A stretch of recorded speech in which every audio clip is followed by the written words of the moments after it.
প্রস্তাবিত Dhaka central university গঠনের লক্ষ্যে চূড়ান্ত অধ্যাদেশ জারির এক দফা দাবিতে রাজধানীর সায়েন্স ল্যাব, টেকনিক্যাল ও তাঁতিরবাজার মোড় অবরোধ করেছেন ৭ কলেজের শিক্ষার্থীরা।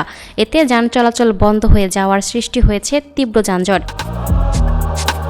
বুধবার ১৪ জানুয়ারি বেলা ১টার দিকে সায়েন্স ল্যাব মোড় অবরোধ করেন আন্দোলনকারীরা। এর আগে দুপুর ১২:৩০টার দিকে টেকনিক্যাল মোড় অবরোধ করা হয়। অন্যদিকে তাঁতিবাজার মোড় অবরোধ করা হয় দুপুর ১১:১২টার দিকে।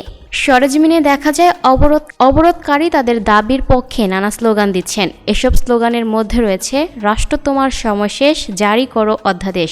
অবরোধের কারণে সংশ্লিষ্ট সড়কগুলোতে যান চলাচল বন্ধ হয়ে যায়। এতে তীব্র যানজট সৃষ্টি হয়েছে। এর আগে গতকাল মঙ্গলবার ১৩ জানুয়ারি গণমাধ্যমে পাঠানো এক সংবাদ বিজ্ঞপ্তিতে এই কর্মসূচি পালনের কথা জানানো হয়। শিক্ষার্থীদের দাবি, বৃহস্পতিবার ১৫ জানুয়ারি অনুষ্ঠেয় অন্তর্বর্তী সরকার উপদেষ্টা পরিষদের সভাতেই ঢাকা সেন্ট্রাল ইউনিভার্সিটি আইন ২০২৫-এর অনুমোদন দিতে হবে এবং পাশাপাশি রাষ্ট্রপতির পক্ষ থেকে চূড়ান্ত অধ্যাদেশ জারি করতে হবে।